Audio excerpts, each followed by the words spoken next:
After making history by being elected the nation's first African-American president, Barack Obama, many thought that there would be a boom in African-American lawmakers. But today, thepolitico.com is raising questions about whether President Obama actually broke the proverbial glass ceiling for African-American politicians. Now, as the article points out, which is titled "Black Polls Stymied in Obama Era," there has not been one African-American elected to the U.S. Senate.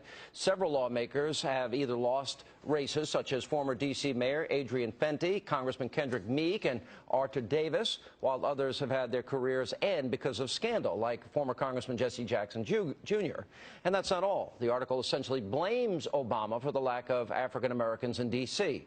So how accurate is this? Here to answer that question, Fox News contributor Deneen Borelli from the New York Civil Rights Coalition, Michael Meyers. What do you think? Sean, listen, we live in a wonderful country. America is an exceptional country, and with that comes liberty and choices. People have the choices to make for whatever careers they want to pursue. And with Obama being reelected, that means our country is a colorblind society. Even Tim Scott, coming from South Carolina, where overwhelming majority in his district were white voters. I mean, come on. This is about people making choices for what they want to do with their lives and their careers. Well, generally, I agree with Deneen. However, I don't agree that we are yet in a colorblind society. I think the majority Let me finish my point. Let me finish my point. Yes, sir. Why are you yelling at me? And the why we're not in a colorblind society is primarily because of Barack Obama, because he has race-conscious policies. First of all, this guy has a messiah complex. It is a guy who engages in ethnocentric politics and egocentric politics. He engages in identity politics with the emphasis on I. It's all about Obama, so I'm not surprised he doesn't have coattails. Now, with respect to blacks in the government, there are plenty of blacks in government. There were plenty of blacks in government long before Barack Obama. Remember, the governor of Virginia was the first African-American was Doug Wilder.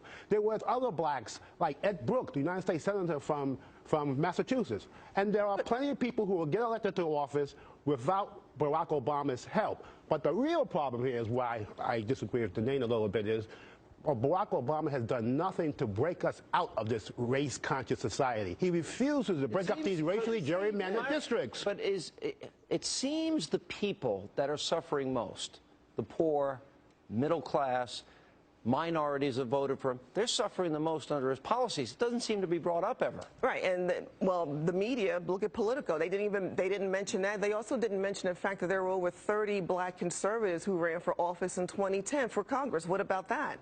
But, you know, listen, we've come a long way in our society. I'm sitting here on your set. You allow Michael Myers here for some reason. I don't know. But listen, I don't know why he's a friend. I mean, it's liberty. It's about options, and we have come a long way. You have politicians like Representative John Lewis, who says that we need more work to be done. We have not achieved Dr. King's dream. I mean, come on. Well, these individuals are very divisive with these comments. But this is why I'm saying, I'm essentially agree with you, Deneen. Listen to me. I'm saying that we have still, in the 21st century, racially gerrymandered election districts. So blacks don't have to compete with everybody else. Atlanta and Savannah? Just get the blacks to elect blacks. That is leading us into a blind alley in America. And we should, everything should be based on content of character and skill. But Barack Obama didn't get elected on his content of character. He got elected because of race identity and because he uses race when he wants to get ahead personally.